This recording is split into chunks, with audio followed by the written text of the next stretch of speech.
আমাদের আওয়ামী রাষ্ট্রপতি মুজিব সৈনিক শাহাবুদ্দিন চুপ্পুকে নিয়ে সরকার নড়েচড়ে বসেছে, জরুরি সিদ্ধান্ত নিয়েছে। এই সিদ্ধান্তের তাৎপর্য অনেক। সব কূটনৈতিক মিশন থেকে রাষ্ট্রপতির ছবি সরানোর নির্দেশ। এটার তাৎপর্য কি? সোজা সাপটা কথা, রাষ্ট্রপতিকে সরানো হচ্ছে। রাষ্ট্রপতিকে ছবি সরানো মানে রাষ্ট্রপতিকে সরানোর পূর্বের ধাপ। এর মানে তাকে রাখা হচ্ছে না। কাগজে কলমে হোক, যেভাবে হোক, তিনি রাষ্ট্রপতি থাকলে তার ছবি কেন সরানো হবে? এখানে আরো একটা প্রশ্ন আসে যে তাকে সরানোর আগে তার ছবি সরানো কেন? এটা একটা মজার বিষয়। এখানে রিয়াকশন দেখা হচ্ছে যে কি হয়, তাকে সরানো হবে, একটু আলামত দিয়ে দেওয়া হলো, ইঙ্গিত দিয়ে দেওয়া হলো। এখন বিষয়টা কি হয়, মানুষ কিভাবে দেখে, বা এটার পক্ষে একটা জনমত তৈরি হোক। মানে সরকার রাষ্ট্রপতিকে সরালে এখানে বিএনপির আপত্তি আছে ডেফিনেটলি, কারণ চুপ্পু তো বিএনপিরও আব্বা। সাংবিধানিক সংকট তৈরি হবে এরকম কথাবার্তা আছে না? বিএনপি বলেছে, বিএনপিকেই তো চুপ্পুকে এতদিন ঠেকিয়ে রেখেছে। চুপ্পু তো গত ডিসেম্বরের আগেই বিদায় নেয়। আসিফ নজরুল এবং নাহিদ ইসলাম প্রধান বিচারপতির সাথে বৈঠকও করেছেন যে কি করা যায়, কিভাবে সরানো যায়, কাকে রাষ্ট্রপতি বানানো যায়। কিন্তু বিএনপি ভেটো দিয়ে চুপ্পু আব্বাকে ধরে রেখেছে, বিএনপির চুপ্পু আব্বাকে ধরে রেখেছে। তো এজন্য বিএনপির আপত্তি আছে, যদিও এই সরকার তো এখন পুরোটাই বিএনপির কোলে উঠে বসেছে। সেই জায়গায় সরকারের মধ্যে বিভিন্ন ধারা আছে, গ্রুপ আছে, এটা একটা গ্রুপের কাজ হতে পারে। এখানে চুপ্পুকে কোন যুক্তিতে সরাবে, এই যুক্তি তৈরি করার অংশ হিসেবে আগে ছবি সরানোর প্রক্রিয়া। সব মিশন থেকে রাষ্ট্রপতি ছবি সরানোর নির্দেশ, এতে জনগণ স্পষ্ট বুঝে গেছে। যেমন আমরা এই ব্যাখ্যা করে বুঝিয়ে দিচ্ছি, আপনার জনগণকে এই বক্তব্য শোনার সুযোগ করে দেন শেয়ার করে। কি যে চুপ্পুকে সরানো হবে, চুপ আউট। এখন সবাই আলহামদুলিল্লাহ বলছে, খুশি বলছে, সবাই বলছে তাড়াতাড়ি সরান, তাড়াতাড়ি সরান, এখনো লাথি দেন, ওকে ধরতে হবে, সরালে হবে না, ও যেন পালাতে না পারে, গ্রেপ্তার করতে হবে। ও মুজিব সৈনিক, ও শেখ হাসিনার সাথে কি গোপন কথা বলেছে সব বের করতে হবে তদন্ত করে। একটা জনমত তৈরি হয়েছে। সরকার বলতে পারবে যে এই যে জনগণ তো এর গ্রেপ্তারই চায়, সরানো তো আছেই, এর গ্রেপ্তার চায়, তো জনগণ চায়, এই জন্য আমরা এটা করেছি। তো জনগণের জনমতটা বর্তমানে রাজনীতির আসল ব্যাটেলফিল্ড হচ্ছে সোশ্যাল মিডিয়া, ফেসবুক, ইউটিউব। তো ওই জায়গায় যাতে সুন্দরভাবে একটা হাইপ তৈরি হয়, এই জন্য আগে ছবি সরানোর নির্দেশ, এরপরে আসবে রাষ্ট্রপতিকে নিজেকে সরানোর নির্দেশ। নিজেকে শুধু সরালে হবে? এসালমের এই কর্মচারী, এসালম গ্রুপ বাংলাদেশ ধ্বংস করেছে, হাসিনার কেশিয়ার ছিল, নানান অভিযোগে এই চুপ্পুকে গ্রেপ্তার করতে হবে। হ্যাঁ, রাষ্ট্রপতি, সাবেক রাষ্ট্রপতি মর্যাদা নিয়েই তিনি ডিভিশন পাবেন বা গ্রেপ্তার হবেন, কিন্তু তাকে গ্রেপ্তার করা উচিত বলে আমরা মনে করি। মানে এটা বলবে না। আর যে সূত্র ছবি সরানোর বিষয়ে কথা বলছে, তারা তো রাষ্ট্রপতিকে সরানোর বিষয়টা অবগত থাকার কথা নয়। তবে টুডে আর টুমোরো আমি যে কথাটা বলি, রাষ্ট্রপতিকে সরাতে হবে, এটা একটা অনিবার্য বাস্তবতা ছিল। কারণ বাংলাদেশে একটা নতুন পার্লামেন্ট গঠিত হবে, সে পার্লামেন্টে ভাষণ দেবেন এই রাষ্ট্রপতি, এবং সবাই এই চুপ্পুকে মহামান্য রাষ্ট্রপতি বলে তার বক্তব্যের উপর ধন্যবাদ প্রস্তাব উত্থাপন করবে। এটা বিপ্লবের সাথে একদম যায় না। এই জন্যে এই চুপ্পুকে সরানো এটা একদম অনিবার্য ছিল। আমি যে কথাটা নানান আলোচনায় 2 দিন যাবৎ বলছি যে বাংলাদেশে আরেকটা বিপ্লব হবে, যেটা গণ অধিকার পরিষদের সাবেক আহ্বায়ক রেজা কিবরিয়া বলেছিলেন, বাংলাদেশে আরেকটা বিপ্লব হবে। আমি এটা ডিটেলস আলোচনা করেছি। সেই বিপ্লবে পিনাকি ভট্টাচার্য, মাহমুদুর রহমান, ইলিয়াস, আপ বাংলাদেশ, আরো নানান গোষ্ঠী ভূমিকা রাখবে, এবং জামাত শিবিরও সেই বিপ্লবে সহায়তা করবে, সরাসরি না হলেও। সেখানে নতুন সংবিধান প্রণয়ন বা এই সংবিধান বাতিলের একটা বিষয় থাকবে। তো এই জায়গায় রাষ্ট্রপতিকে সরানো ওই বিপ্লবের অন্যতম একটা এজেন্ডা হবে। যেমন আরেকটি বিপ্লব যদি হয়, যে কথাটা আমরা বলেছি, আলাদা আলোচনা করেছি, শুনবেন, সেই বিপ্লব সফল করতে রাষ্ট্রপতিকে সবার আগে লাথি দিতে হবে, চুপ্পুকে সবার আগে সরাতে হবে। এটা তো সিম্পল হিসাব। দর্শক, খবর, বিদেশে বাংলাদেশের সব কূটনৈতিক মিশন, দূতাবাস, হাইকমিশন, কনসুলেট, কূটনীতিকদের অফিস ও বাসভবন থেকে রাষ্ট্রপতি মোহাম্মদ শাহাবুদ্দিনের ছবি সরানোর মৌখিক নির্দেশনা দিয়েছে পররাষ্ট্র মন্ত্রণালয়। বিষয়টি নিশ্চিত করেছেন পররাষ্ট্র মন্ত্রণালয়ের সূত্র। এই মৌখিক নির্দেশনারও তাৎপর্য হচ্ছে, রাষ্ট্রপতিকে সরানোর আগে লিখিতভাবে তো আর তার ছবি সরানোর নির্দেশ দেওয়া যায় না। এই জন্য ছবি সরানোর লিখিত নির্দেশ দিতে হলে আগে রাষ্ট্রপতিকে সরাতে হয়। এজন্য মৌখিক নির্দেশনা। সূত্র জানায়, বিশ্বের ৮০টি মিশনের ভেতর ৭০টি মিশন থেকে ছবি সরানো হয়েছিল। অবশিষ্ট মিশনগুলো থেকে রাষ্ট্রপতির ছবি সরানোর নির্দেশ দেওয়া হয়েছে। পররাষ্ট্র মন্ত্রণালয়ের কর্মকর্তা জানান, এই ছবি রাখা বা না রাখার কোনো নির্দেশনা ছিল না আগে থেকে। বিষয়টি ক্যাবিনেট ডিভিশন ভালো বলতে পারবে। বিদেশে থাকা বাংলাদেশি কয়েকটি মিশন জানিয়েছে, গত পরশু সন্ধ্যায় নির্দেশনা পেয়েছেন তারা।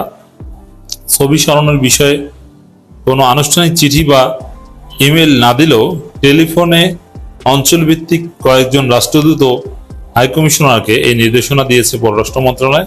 তবে রাষ্ট্রপতিকে সরিয়ে দেওয়ার গুঞ্জন এসে উড়িয়ে দিয়েছে সূত্রটি। ভিতরে অন্দরমহলের খবর যারা রাখেন, বিশেষ করে পিনাকি ভট্টাচার্য রিলেটেড যে গ্রুপটা, তারা এটাকে রাষ্ট্রপতিকে সরানোর প্রক্রিয়া হিসাবেই ব্যাখ্যা করছেন, এবং আমিও বিশ্বাস করি এই রাষ্ট্রপতিকে সরানো হবেই। এটা মাস্ট। শুধু সরালে হবে না, তা গ্রেপ্তার করতে হবে। ওদিকে এনসিপির ছেলেরা নতুন সংবিধান এবং গণপরিষদ নির্বাচনের দাবিতে এক প্রকার মাঠে নেমে গিয়েছে। সেই জায়গায় চুপ্পু তো এমনিতেই থাকতে পারে না। আবার কেউ কেউ বলছেন, যেমন সাংবাদিক ইলিয়াস বলেছেন, এবার চুপ্পুকে জয় বাংলা করা হচ্ছে, এরপরে ধরা হবে ওয়াকারকে, এর মানে সংস্কার হবে। তাহলে এই বিষয়টা স্বাভাবিক না? সাংবাদিক ইলিয়াসের যে বক্তব্য, পিনাকির যে গ্রুপটা আছে, তাদের যে এক্সপ্রেশন এই রাষ্ট্রপতির এই বিষয়টার পর, সেটা থেকে স্পষ্ট বোঝা যায় রাষ্ট্রপতিকে সরানো হবে, এরপরে ক্যান্টনমেন্টে হাত দেওয়া হতে পারে। তবে ক্যান্টনমেন্টে হাত দেওয়াটা it will be very difficult. তবে ওই যেটা বলছি যে আরেকটা বিপ্লব বাংলাদেশে হবে, আরেকটা বিপ্লব লাগবে। সে বিপ্লবের ফলে বাংলাদেশে একটা বড় পরিবর্তন আসবে, কিন্তু স্বাভাবিকভাবে বিএনপি অনেক কিছুই হতে দিবে না, এবং ওয়াকারও অনেক কিছুই করবে না। এবং ক্যান্টনমেন্টে হাত দেয়া বা এই বিষয়েও এটাও যে একদম অমূলক না, এটা কঠিন হলো বিপ্লবের মাধ্যমে হলো যে হবে, তার প্রমাণ আসনাদ সার্জি সেনাবাহিনী ডিজিএফআই এর বিরুদ্ধে কথা বলছেন, ডিজিএফআই বিল্ডিং এর ইট খুলে আনার কথা বলছেন। আবার পিনাকি, ইলিয়াস, গং এরা তো আছেই। অতএব দর্শক, বাংলাদেশে বড় কিছু ঘটতে যাচ্ছে, এটা স্পষ্ট। নির্বাচনী একটি অনিশ্চয়তা, এনসিপির ওই নাসিরউদ্দিন পাটোয়ারির বক্তব্যের পরে বিষয়টা আরো বেশি আলোচনায় আসছে। জামাত তার অবস্থানে, পিয়ার লাগবে, এনসিপি তার অবস্থানে। এর মধ্যে আবার ধরেন জুলাই আন্দোলনে অংশ নেয়া প্রায় ৬০ জন প্রাইভেট পাবলিক বিশ্ববিদ্যালয়ের যারা নেতা ছিলেন, তাদের বক্তব্য, তারা ৪ দফা দাবি দিয়েছে। নতুন সংবিধান, গণপরিষদ নির্বাচন, এরকম ৪টা দাবি আছে তাদের। তো সব মিলিয়ে আপনার কি মনে হয় নির্বাচন আসলে কোন দিকে? ডক্টর ইউনূস কি সক্ষম হবেন এই পরিস্থিতিগুলো মোকাবেলায়? প্রফেসর ইউনূসের প্রশাসনের সক্ষমতার ব্যাপারে তো প্রশ্ন আছেই, যেটা আমারও আছে, যে আদৌ তিনি প্রস্তুতি সম্পন্ন করতে পারবেন কিনা।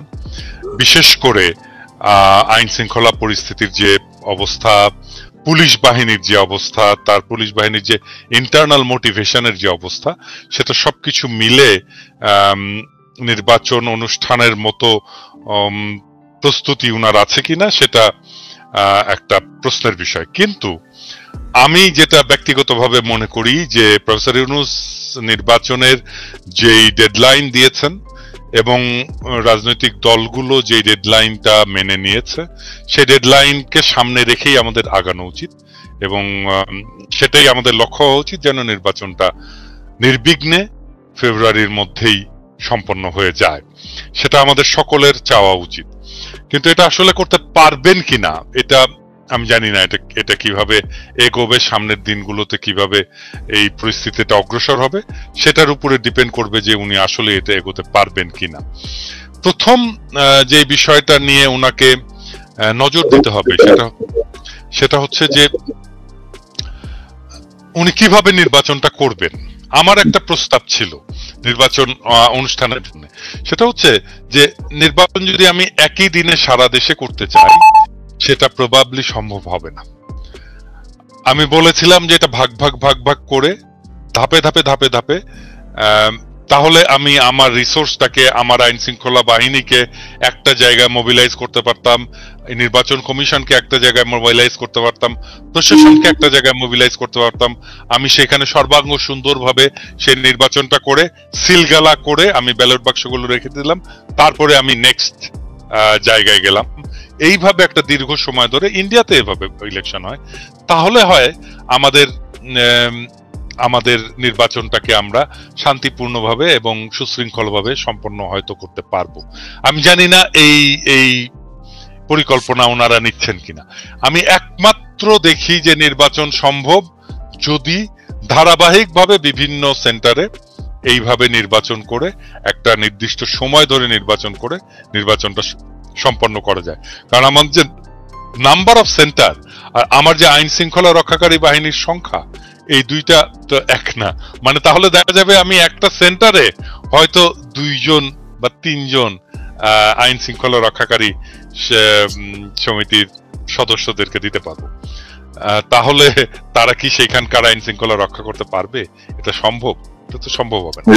এবং তাদের বাস্তব অবস্থায় আমি যদি দেখি যে ইলেকশন কমিশন, মানে আমি তো দেখছি যে তারা ড্রোন কিনবেন নির্বাচন কেন্দ্র পর্যবেক্ষণের জন্য, তারা বডি ক্যাম কিনবেন, মানে খরচের ধান্দা। আর এটার কি হবে? আপনি ড্রোন দিয়ে দেখলেন আর কি, দেখে কি করবেন, কি হলো, মানে আপনি বডি ক্যাম দিলেন আর কি, তারপরে কি? মানে এটা তো ধরেন এখন যে অবস্থা, তো এটা নিয়ে আমরা আসি। ইলিয়াস, আপনি কি মনে করেন ডক্টর ইউনূসের এই নির্বাচনের সক্ষমতা বা নির্বাচন নিয়ে আপনি কি মনে করেন, পরিস্থিতি কি?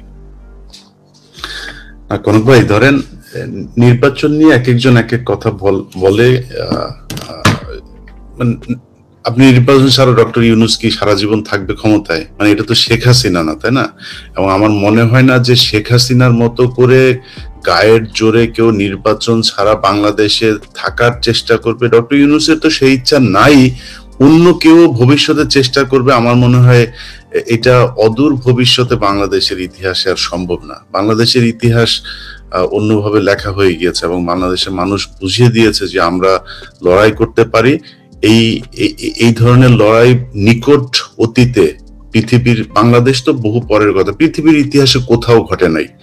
একজন মানুষকে, আমি নিজে আমার কথা বলি, আমার বন্ধু হোক, আমার ভাই হোক, আর যেই হোক, আমার সামনে তার বুকে গুলি করছে আর আমি তাকে ধরে তারপরে নিয়ে আসবো, এই সাহস বোধহয় আমার হবে কিনা আমি জানি না।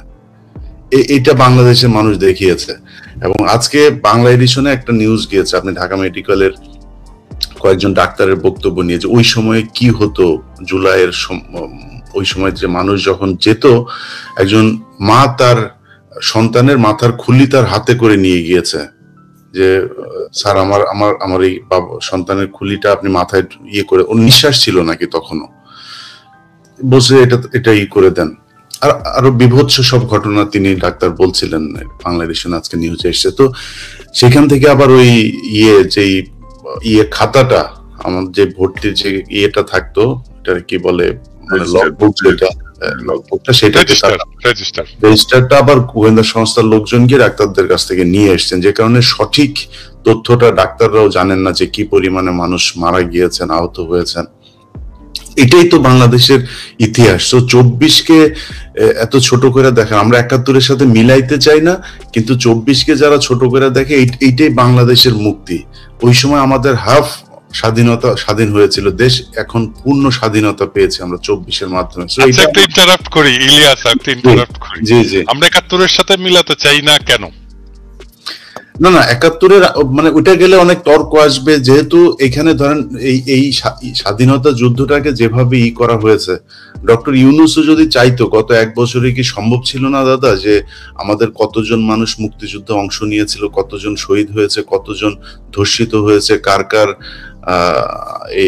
আজকে না বললাম কার কার আব্বারা হচ্ছে পাকিস্তানি মিলিটারি, এটা তো আমাদের খুঁজে বার করা দরকার, যে পাকিস্তানি মিলিটারিদের ঘরে কাদের কাদের পয়দা হওয়া, এটা জানা দরকার না?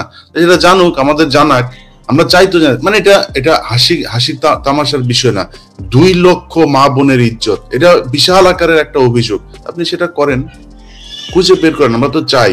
তো সেটা তো সম্ভব না, আমি জানি না এটা আদৌ সম্ভব কিনা, করবে কিনা, কেউ তো করে না। ইলিয়াস, মানে আমার আগামী কালকে একটা বোমবাস্টিং এপিসোড আসবে মুক্তিযুদ্ধের নিহতের সংখ্যা নিয়ে। আমি এটা এখনই বলতে চাই না স্পয়লার দিয়ে। আমার বিশ্বাস এই ভিডিও দেখার পরে আমাদের অনেকের চোয়াল খুলে পড়ে যাবে আর কি।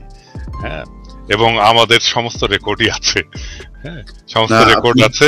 এটা করা খুব জরুরি, এটা খুব করা জরুরি। আমি বাংলা এডিশনকেও বলেছি যে প্রতিটা জেলায় জেলায় গিয়ে এই পুরো খোঁজ নিয়ে আসতে, এবং যাদের কথা বলা হয়েছে যে যারা ধর্ষণ হয়েছে, তারপর অনেক মানুষ মারা গিয়েছে বলা হচ্ছে, এই জায়গাগুলো আসলে কতটা সঠিক, কিভাবে ইতিহাসকে দূষিত করা হয়েছে, এই জিনিসগুলো আমার মনে হয় এই কাজগুলো করলে উঠে আসবে। যে কারণে বললাম যে ওই সময়টা না আসা পর্যন্ত আমরা 24-এর সাথে তুলনা করতে চাই না, কোনটা বড় কোনটা ছোট সেটা। আমার জন্য 24-ই সব, আমার জন্য 24-ই স্বাধীনতা, আমার জন্য 5 আগস্ট হচ্ছে বিজয় দিবস। তো এটা আমি মানতে চাই। এখন যারা দেখেছেন 71, তারা বলতে পারবেন কতটা যুদ্ধ হয়েছিল সারা দেশে। আমি দাদা ওইটা না তো, আপনি আরো পিন পয়েন্টে বলতে পারেন যে আমাদের বিজয় দিবস 16ই ডিসেম্বর, ওই দিন আমাদের দেশ স্বাধীন হলো। ওই 16ই ডিসেম্বরের অনুষ্ঠানে আমার দেশের কে ছিল, একজনের নাম বলেন, ছিল না কেন? এটা কিসের আমার সাথে? আমরা অন্য তর্কে চলে যাচ্ছি, অন্য তর্কে চলে যাচ্ছি, কারণ এটা খুবই গুরুত্বপূর্ণ তর্কগুলো আমাদের জানা দরকার, খুব গুরুত্বপূর্ণ আলোচনা। এটা নিয়ে আমরা হয়তো অন্যদিন আরো বিস্তারিত পরিসরে বসতে পারি প্রস্তুতি নিয়ে। আমার মনে হয় যে আমরা আজকে না করতে হবে, এটা কনক, এটা করতে হবে, এটা আমরা করতে চাই। এটাকে খুব সহজে যেভাবে সামারাইজ করা যেতে পারে সেটা হচ্ছে যে, ধরেন আমি মনে করি অনেক মানুষের এটা নিয়ে, আমি নিজে আমার সত্যি কথা বলে, আমি যতদিন পর্যন্ত ধরেন ইভেন 2012 সাল পর্যন্ত এই গণজাগরণ মঞ্চের পর থেকে অনেক কিছু দেখছি, বুঝছি, কিন্তু এর আগ পর্যন্ত আমার ভেতর একটা ছিল যে পাকিস্তানিরা এত বদমাইশ ছিল, এত পরিমাণে মানুষকে আমাদেরকে মারলো, এত মা বোনকে, মানে 30 লক্ষ আর 2 লক্ষ শুনতে শুনতে একদম ছোট থেকে বড় হয়েছে। কিন্তু আমি খুব স্বাভাবিক একটা ইকুয়েশনের দিকে যাই, ধরেন আমি মনে করি যে 30 লক্ষ মানুষ মারা গিয়েছে। 30 লক্ষ মানুষ যদি মারা যায়, তাহলে 30 লক্ষকে আমি 68,000 ভাগ দেই। 68,000 দিয়ে ভাগ দিলে এক এক গ্রাম প্রতি কয়জন করে পরে আপনি হিসাব করেন, আপনার গ্রাম না। তবে ইলিয়াস, আমি আপনাকে শুধু একটা বিষয় অ্যাড করি যে মার্কিন যুক্তরাষ্ট্রের যে গোপন দলিল, সেই দলিলে কিন্তু মৃতের সংখ্যা 3 লক্ষ কিন্তু মেনশন করা আছে। 3 লক্ষ, এটা একেবারে ওদের কনক 3 লক্ষ যদি মিলাই দিতে পারে, 3 লক্ষ যদি মিলাই দিতে পারে, কান কেটে আমি কুত্তাকে খিলাবো, বগুড়ার ভাষায় বললাম আর আমরা এই প্রসঙ্গটা নিয়ে আরেকদিন অন্যদিন একটু বসি, বিস্তারিত কোথায় কি তথ্য আছে এটা আলোচনা হওয়া দরকার।